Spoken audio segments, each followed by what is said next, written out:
Okay, today you're going to learn about APA citation style.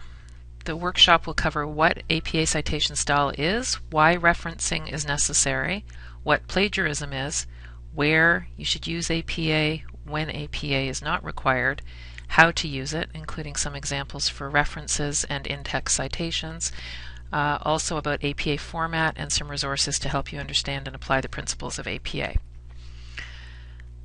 APA stands for American Psychological Association. They're the group that developed the APA citation style about 80 years ago. APA is used in science-related programs and fields, in the social sciences, applied sciences, and in many health-related fields. One thing I want to let you know is that you're not expected to memorize the rules for APA.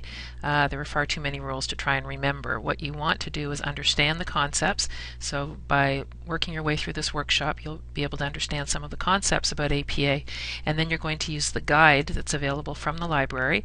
It's either available in paper form at the reference desk of the library, or you can click on the links that you'll see here within this presentation, steering you towards different pages in the guide. I'm going to do that now so that you can see what the guide looks like, and as I said throughout the presentation you'll be referring to it. So it's called the APA Citation Style Guide to Bibliographic Citation. Make sure if you are using an APA guide you're looking at the 6th edition because that's the most up-to-date version.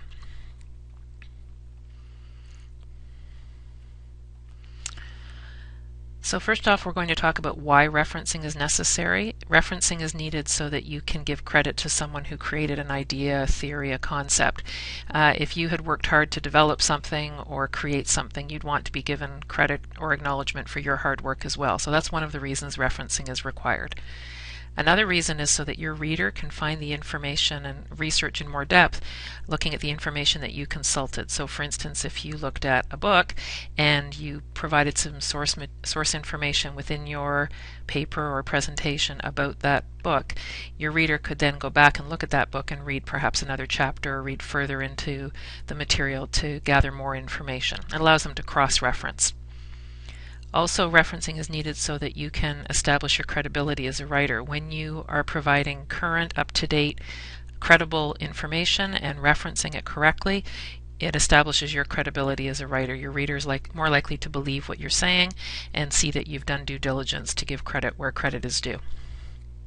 Also, when you reference, you present the information in a very consistent format. I usually say to students that APA is really rather boring. There's no creativity involved. Having that consistency in format is good for you as a reader. When you're looking at information that's written in APA format, it allows you to locate that information and find the source material. Also, when someone is reading your document, it allows them to do the same thing. So if you're providing the information in a consistent format using APA, your reader is going to be able to locate the information that you looked at. And finally, and probably most importantly, referencing helps you avoid plagiarism. We're going to talk about what plagiarism is in the next slide. So plagiarism is when you don't acknowledge the creator or author of words or ideas. If you don't give credit to the person who originally thought of the idea or wrote about it, then that's a form of stealing. And much like if I were to take a cell phone or take someone's car, that's stealing. I can be charged criminally for that. Plagiarizing is a form of academic dishonesty, really a form of academic theft. And if you don't acknowledge where you got your information from, it's considered plagiarism. Post-secondary institutions have policies regarding plagiarism and academic integrity, and I'm just going to show you Durham College's policy. So as you can see, Durham College has a policy on academic integrity, and it defines what academic integrity is, which is the pursuit of scholarly activity in an open, honest, and responsible manner. And within that definition, academic dishonesty covers things like copying from someone else, collaborating without permission, plagiarizing. And plagiarizing, as I said before, is when you don't acknowledge where you got your information from. In the policy, it outlines the student's responsibility and the responsibility of Durham College employees with matters pertaining to academic integrity. As well, the college has a procedure for handling issues of academic integrity, and you'll see here that there are steps that are taken by, for instance, the professor, by the associate dean, and by the dean. One of them is what's called an academic alert, and that's put into a student's file who has breached academic integrity policy, including plagiarism. The consequences for breaching academic integrity policy range from getting a 0 on the assignment to withdrawal from the course, and that's just on the first offense. So plagiarism is treated very seriously.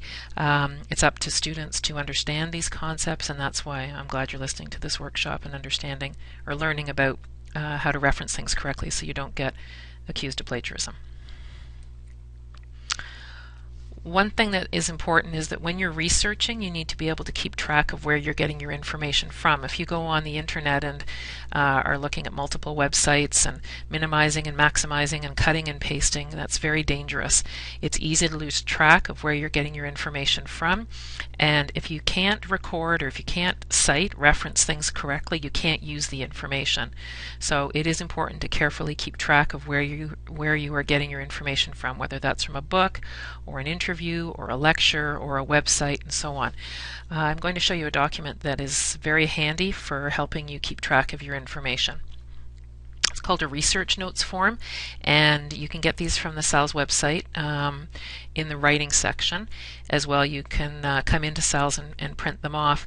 What you'll see is a space to record your source information, and that would be your author, your www, your title of the document, the year of publication, and so on. If it is a source that has page numbers, it allows you space to put the page number. Also to write your notes, and those notes could be in quotation marks. So for instance, if you want to quote a definition word for word, you would put quotation marks right in your notes. If you decide, no, you know what, I think I can summarize or paraphrase the information, then in this spot you might want to make some point form notes, and then over here you would write your plan. You would indicate whether or not it was a quote or a paraphrase, a definition, and where you think you might want to include that information. What this does is it helps you to stay organized, and it also helps you to get the necessary information you'll need to be able to use APA correctly.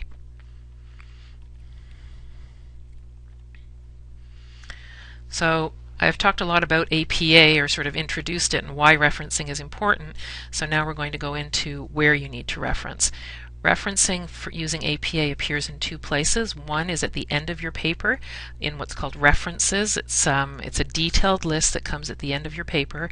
It's listed in alphabetic order, and it includes all the sources you use. So whether that's a book or a website or an article or an interview, putting the information, and there's a set format that you have to do it in, but putting the information on the references page in alphabetic order allows your reader to quickly locate the information, all the sources that you used.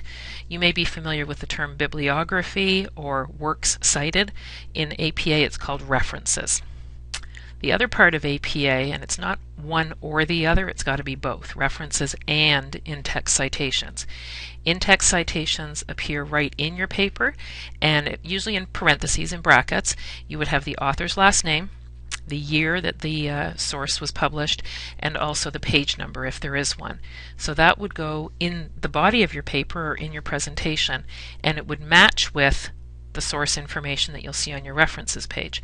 So whatever you've got as an in-text citation must have a references entry at the end of your paper, and whatever you have as references would have corresponding in-text citations in the body of your paper.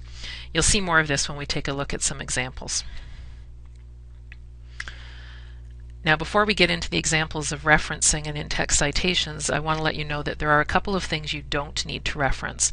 So when you're using APA, or any citation style for that matter, there are some things that are considered common knowledge. And common knowledge is information that's widely known and accepted, we say, by educated people. So for instance, cows give milk, babies cry, Canada has 10 provinces and 3 territories.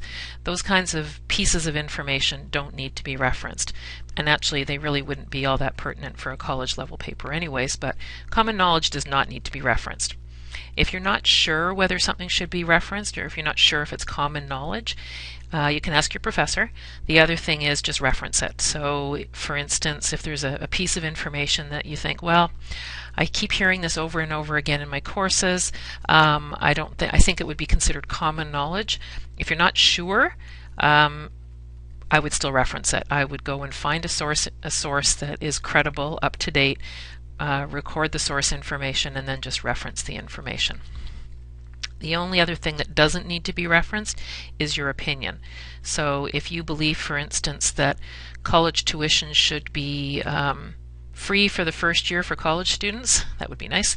If you believe that, then that's your opinion. How you support that opinion needs to be referenced. So for instance, if you gather statistics about the average college student's debt, or you get information about, how much money students earn while they're in school, or how long it takes people to earn a college diploma, any information that you use to back up that opinion must be referenced. But your opinion, the belief or the thought that you have that first year tuition should be free, that's your opinion. That does not need to be referenced, but the other material does. So again, when you're looking at references, it's a detailed listing of all the sources you used. It's at the end of your paper listed alphabetically by author's last name. Sometimes it happens that your author, and actually this frequently happens, that your author is not an individual, but it's a company or the government or an organization. In that case, they would still go in the author position. So for instance, if you looked at Statistics Canada as one of your sources, Statistics Canada would be on your references page, it would be S. If it was General Motors, it would be G. So it would go in alphabetic order according to the author's last name, and if it's not an individual author, then by the company or organization or government. The punctuation is the same for everything throughout an APA document. It's going to be double spaced. You're going to use single spacing after punctuation. And when you're looking at the references page, you have, I'm going to show you actually, I'm going to click on the references page here. And on the very last page of the APA guide, on page 18, is an example of what your references page would look like. So you can see that the title's references. On the left-hand side is where you have your author's name. Again, it could be an organization or it could be an individual. You type along in the order of the type of source that you're following. So for instance, each source has a different format, slightly different format you have to follow. We'll look at some examples in a second. You type along until you run out of room on that first line, then you tab in and you finish off the reference. So there's a set format. As I said, there's no creativity involved. There's just certain order that you have to put the information in.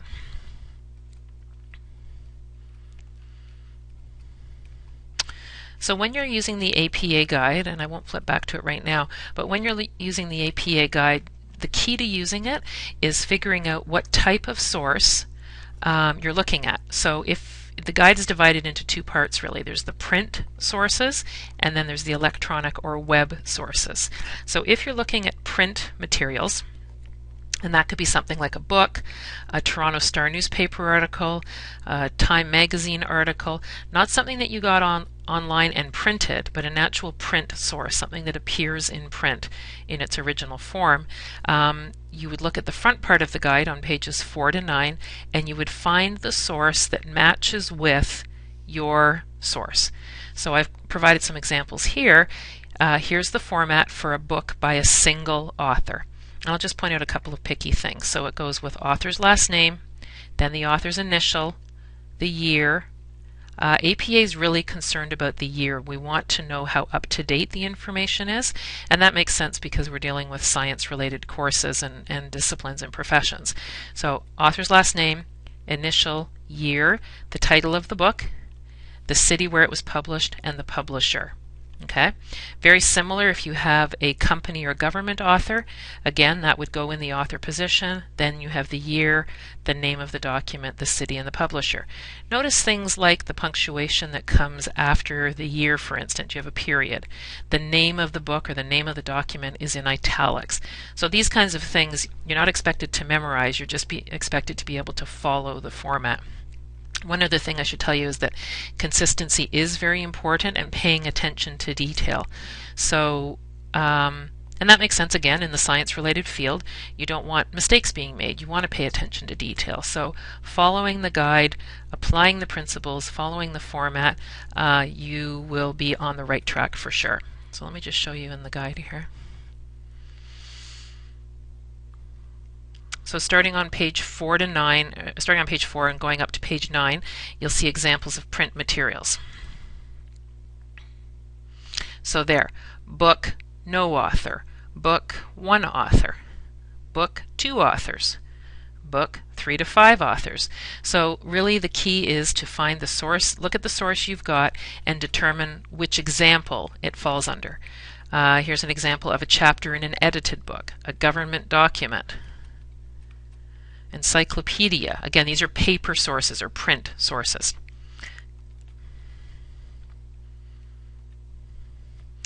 So let's walk through referencing a book. Now this happens to be a business book, and likely you wouldn't be using APA in business, but it's the same principle for finding the information. First of all, you're determining how many authors the book has. So in this case, there's 3 authors, 1, 2, 3. So you're going to use the example from your APA guide of book, 3 authors. Okay?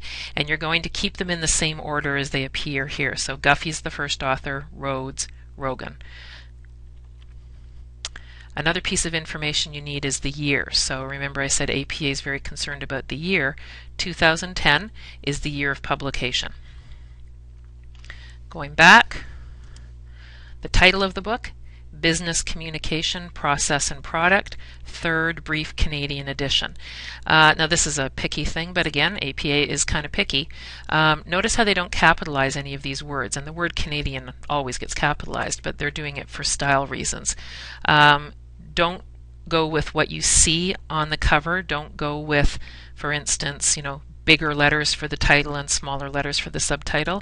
What you do is you take the information that's being provided and apply it into the APA format using the guide as an example.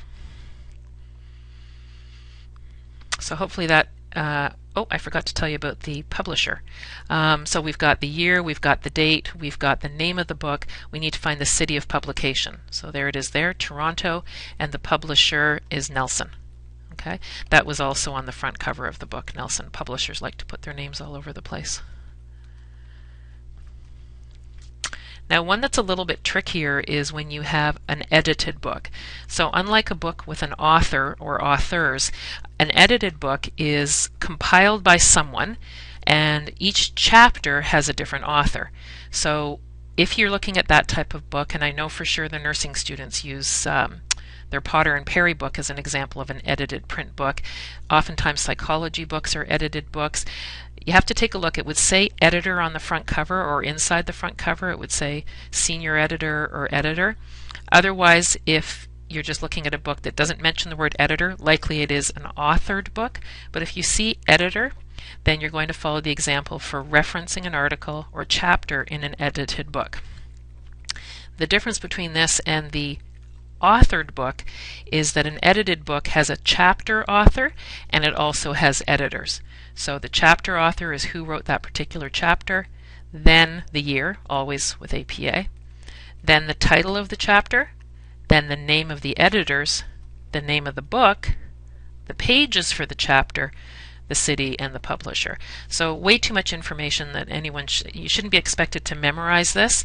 The example is in the guide, and really what you're expected to do is figure out what type of source am I looking at, and then find the example that matches in the guide, and then apply the format into your references page. So that is an overview of how you reference print sources. Okay, so moving on to electronic or web-based sources. If you take a look at your guide, starting on page 10 up to page 12, you'll see examples of web sources. So I'll just click on that now. So we've talked about print sources, now we're looking at web sources. Oftentimes students find themselves using this page maybe more than others.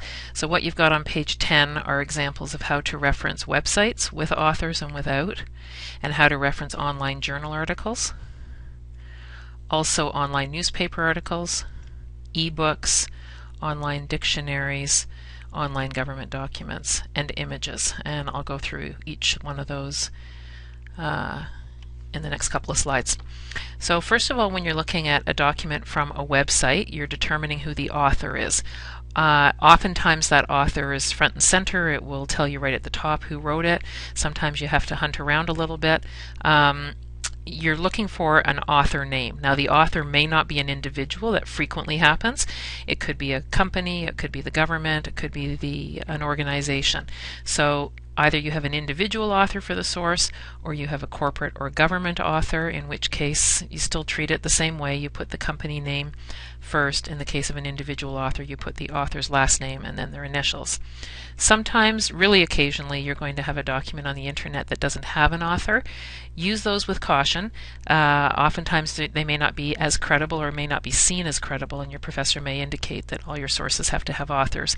But if the source looks really good and it seems to be credible otherwise, and you just can't determine who the author is, then you would organize it by the title of the document. So whatever it said at the top of the web page or the document name. Always the year afterwards. And with one of the differences between looking at a web source and a print source is that you need to have the retrieval date.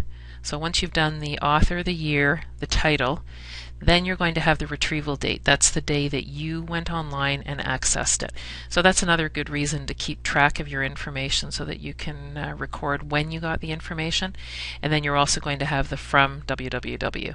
So it's not enough to just copy and paste the www. You have to provide the rest of the information for your reader so that they can locate the information that you consulted. So I'm just going to show you an example of how to reference a document from the internet.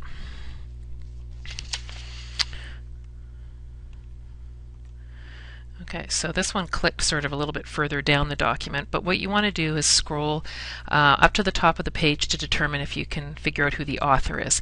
In this case, the author is Public Safety Canada, so it's not written by a person in particular, it's written by the government. So where the author would go, you're going to put Public Safety Canada, that's going to be in the first position. Then we need to determine where or what year this was created. Okay, so we're going to scroll down to the bottom. This was created in 2012, so that's the next piece of information you're going to need. The next piece of information is the title of the document. So it's called Youth Gangs in Canada, What Do We Know?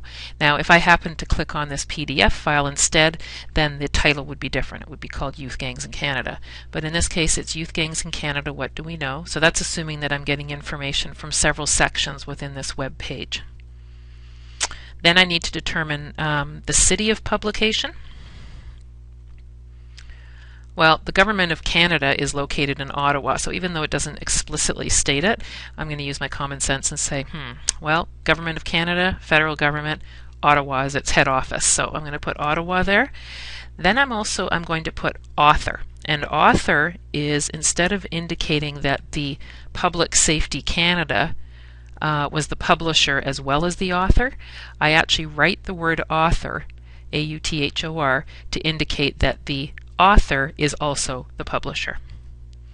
Then I'm going to say retrieved from, and I'm going to give you the first part of this www. So I don't need to have all this other stuff at the end. I just need to have the www.publicsafety.gc.ca.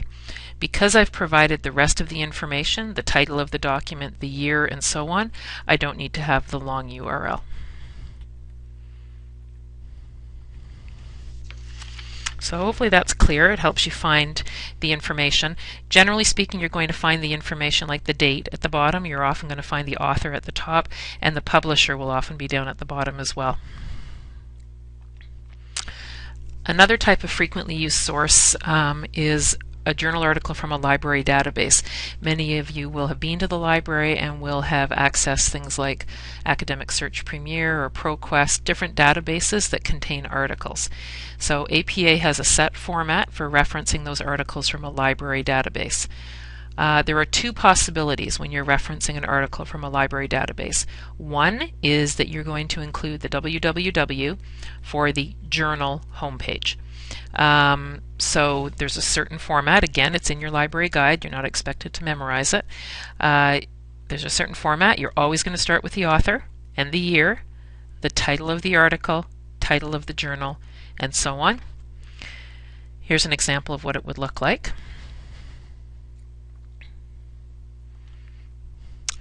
The other option is if your journal article has something called a DOI, and DOI stands for Digital Object Identifier.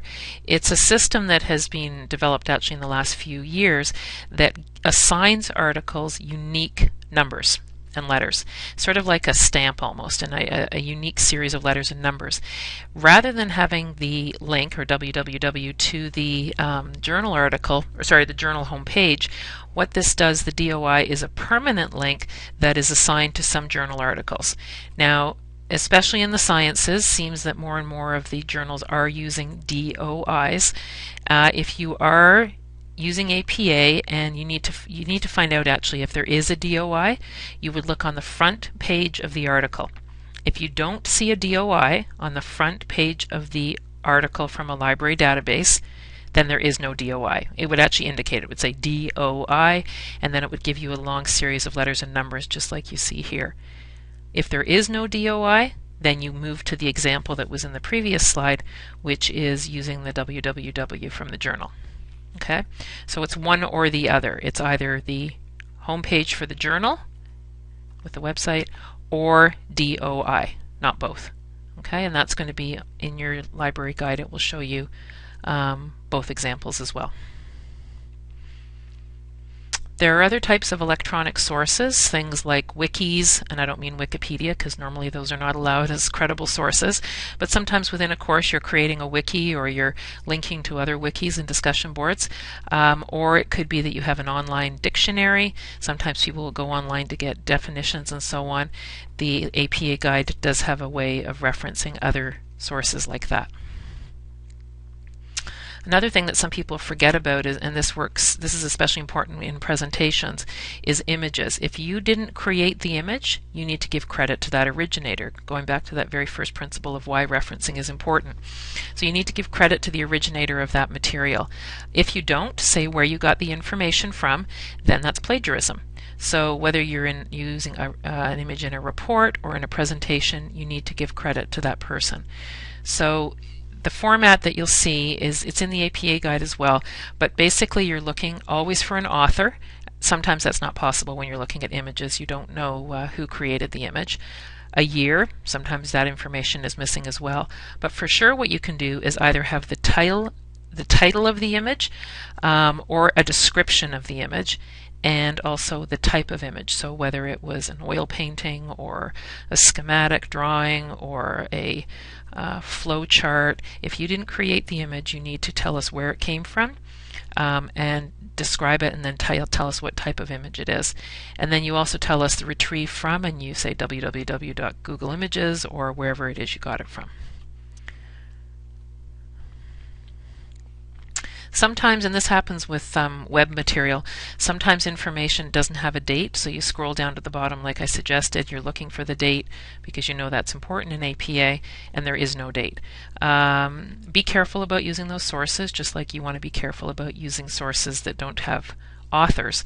But if the source seems otherwise good, and maybe you even get your professor's approval to go ahead with it, if there is no date, then you put N period, D period.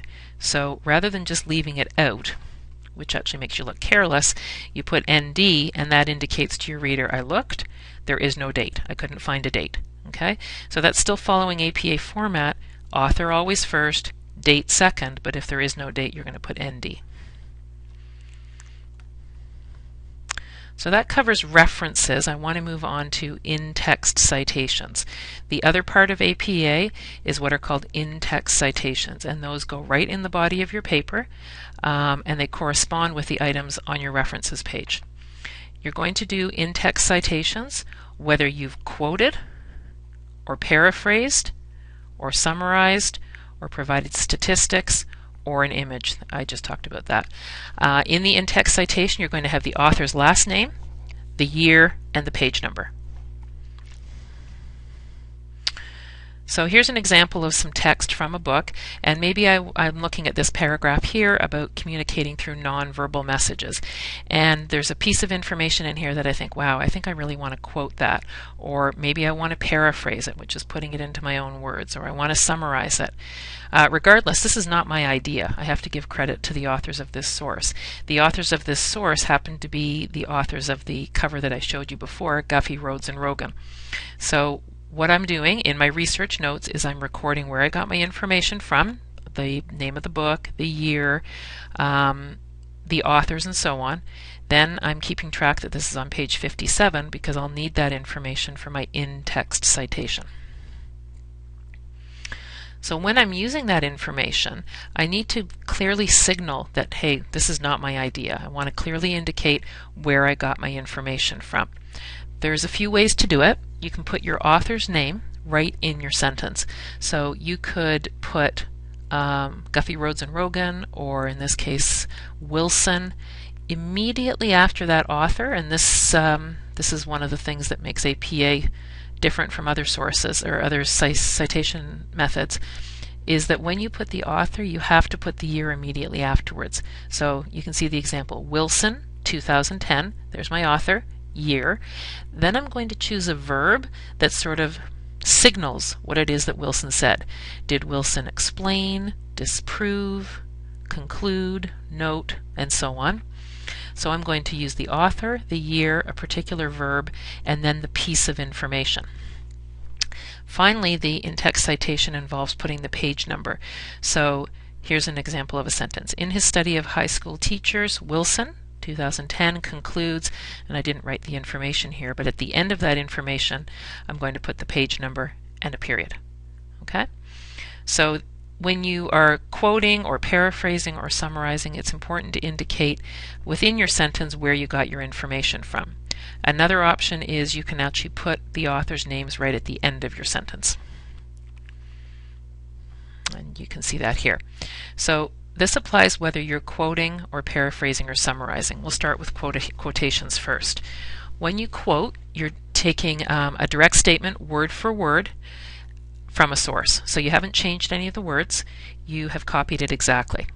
You must use quotation marks around that quoted material, and you have to keep the wording the same. What's going to happen is you're going to either put the in-text citation immediately after that quotation, or you're going to do, as I did in the previous slide, and write the author's name and year in your sentence, and then just have the page number at the end. So you can see the material, and I quoted it from page 57. Nonverbal communication includes all written and unspoken messages, both intentional and unintentional. There's my quotation marks around the quote. In brackets, authors, there's 3 of them, year, page number. Notice even that the period goes after the bracket, which is after the in-text citation. Another option is I can say communication can occur both verbally and non-verbally. Guffey, Rhodes, and Rogan, so I can mention the author's names right in my sentence, put the year immediately after, then do my quotation and put the page number at the end. They're both totally acceptable. Authors and year and page at the end, or authors and year in the sentence and page number at the end. It's completely up to you. Some people prefer the second method because they feel it makes their writing flow. Either one is acceptable, and sometimes it's actually nice to switch it up and sometimes do it all in parentheses, other times put the author and the year right in your sentence. So that's when you're quoting. Now those were short quotes. Another option is when you have a long quotation, and you want to be very careful that you're not over quoting. But when you have a long quote, which is about 40 words or more, you're going to set it up a little bit differently. I'll give you a second to take a look at it and see if you can spot the differences. So first of all, when you're doing a long quote, you mention the author, you mention the year. So you sort of lead into the quote. So I've gone May 2009 reminds the reader, and then I put a colon. That's a way to introduce my quote. Now I have my quote, and I have my page number at the end. You'll notice that there are no quotation marks for a long quote. You'll also notice that it's got a hanging indent, so everything is tabbed in. That's to make it set apart from the rest of the page. Okay? You can't overuse long quotes. Some professors actually won't allow them at all because quoting doesn't really show that you understand the material, and if you just go, oh, long quote, I think I'll do a bunch of those, it doesn't really show your reader that you understand the material. So sometimes, if they're allowed, they're not allowed very often. But if you are going to use a long quotation, if your professor says it's okay, then this is the way it would be set up. So I've talked about quoting with APA. You also have to reference when you make a paraphrase statement. A paraphrase is when you take information from the original source, so we'll go back to that Guffey, Rhodes, and Rogan example, and you put it into your own words. Paraphrasing takes more time than quoting, because quoting is really just copying, but paraphrasing takes more time to demonstrate your understanding. With paraphrasing, you don't use quotation marks. You make sure your in-text citation is really close beside the paraphrased material. And one little caution, APA doesn't actually require that you include the page number when you paraphrase. They recommend it. I usually say to students, just put the page number. If you've got the page number from your 300-page textbook and you're taking a sentence and rewording it, you might as well provide the page number. It makes it easier for your reader. It's more consistent as well. So even though APA doesn't require a page number when you paraphrase, it can't hurt. Sometimes what happens too, I should mention this, is that when you're on a website you don't have page numbers, so some professors like it when you put things like paragraph number or section. But if there aren't page numbers or there isn't a clear way to distinguish where you got your information from, usually the author and the year is sufficient. So here's the example of the paraphrase. Notice that I've reworded it. It's not in quotation marks, but my in-text citation looks exactly the same as from when I quoted. Guffey, Rhodes, and Rogan, 2010, P57, which stands for page 57. Okay, so whether I've quoted, and that's when I've used quotation marks and kept the words exactly the same, or I've paraphrased, which is when I've reworded it, both cases I need to have my in-text citation right beside the information.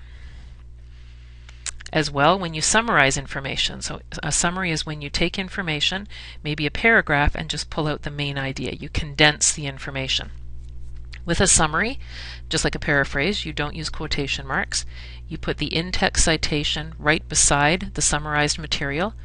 And again, even though APA doesn't require the page number, it's recommended. Okay, so here's the example down below, Guffey, Rhodes, and Rogan, 2010. So in this case I've chosen to write the authors right in my sentence. Note that both verbal and nonverbal messages influence communication. And then I've put my page number at the end. This one is a summary of that idea, main idea from that paragraph. I haven't quoted it, I've put it into my own words, but I have referenced it.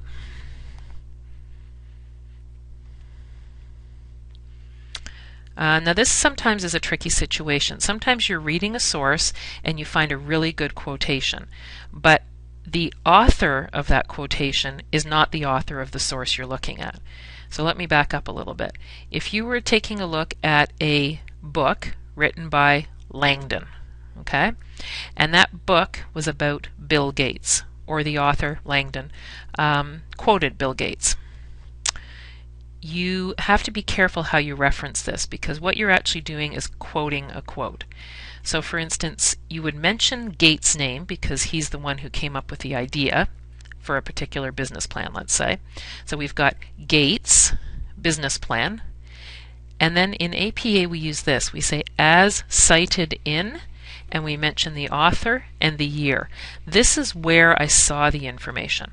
Okay, Gates' business plan, as cited in Langdon 2011. So what this means is that Langdon is the source, and here's the year, of where I read about Gates' business plan, or where I read about what Gates said about his business plan. So what I'm doing is giving credit to Gates, but I'm telling my reader where I saw it. Okay, this is in the library guide as well. Towards the end of the guide, it shows you how to quote a quote. Another option is to go back and look for a Gates source yourself that is the original source, the primary source of where Gates provided his information. But that's not always possible or practical. So if you do this correctly, you would say Gates, that's who wrote it, or that's who said it, but this is where I saw it, as cited in Langdon 2011. Okay, so only Langdon would be on your references page, not Gates. I'll just touch on this quickly, that APA has headings, and they actually have 5 heading levels. Most of the reports and assignments and labs you'll be doing won't require you to use all 5. Those are usually for really, really long documents and manuscripts.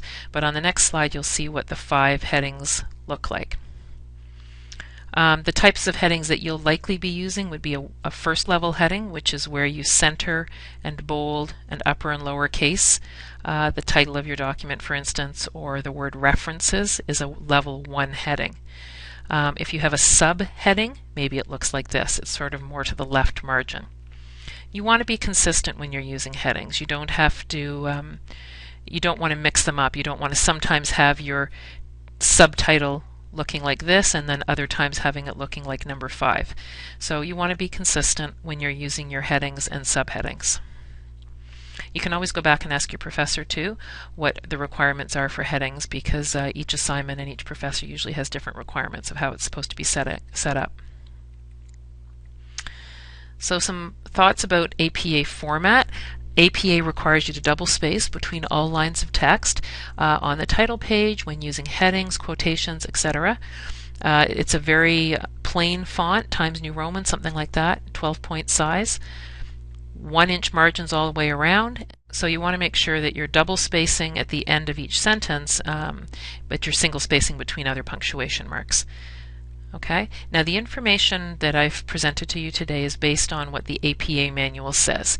It's really important that you always check with your professor regarding any special instructions. Some professors have special instructions for title pages or spacing or headings and so on. You want to make sure that you're double checking the requirements. Your professor may have requirements for the types of sources you're allowed to use or how many quotations you're allowed to have.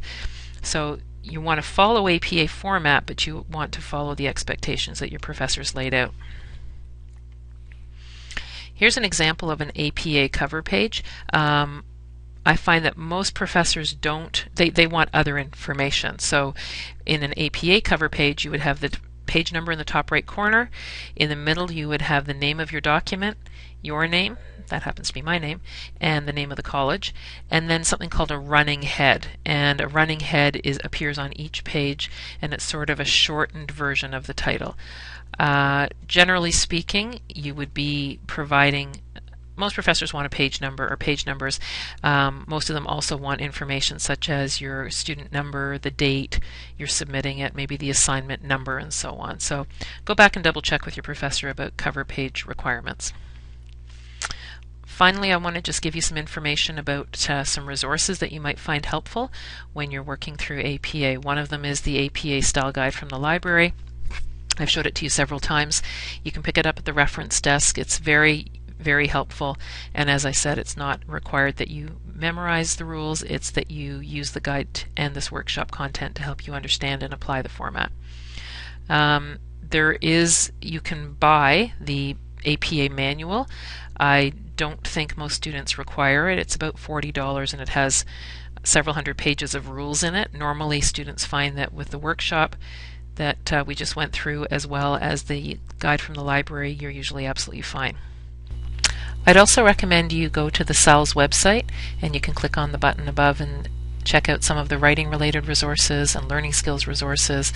You'll find information about referencing, including this presentation, also information about essay writing and research notes and so on. So I think you'll find the information there very helpful. There's also a document on there called Top Tips for Avoiding Plagiarism. You can come into SALS and pick it up, as you can pick up any of the research notes, forms, and so on. Top Tips for Avoiding Plagiarism covers the important concepts of what plagiarism is and how using your particular citation style is essential. Also, we have peer writing tutors at SALS. They're available to help or clarify some concepts. The writing specialist at SALS and also the ESL specialist at SALS are there to help you out as well. Your professor, of course, is a very good resource person, and that's the person really you should start with them to get clarification on what's being asked of you and to find out any special instructions for referencing. If you do have any other questions or you want to make an appointment, you can always call the SALS office or you can email SALS and someone will get back to you. Good luck with your referencing, and I hope you found the material helpful.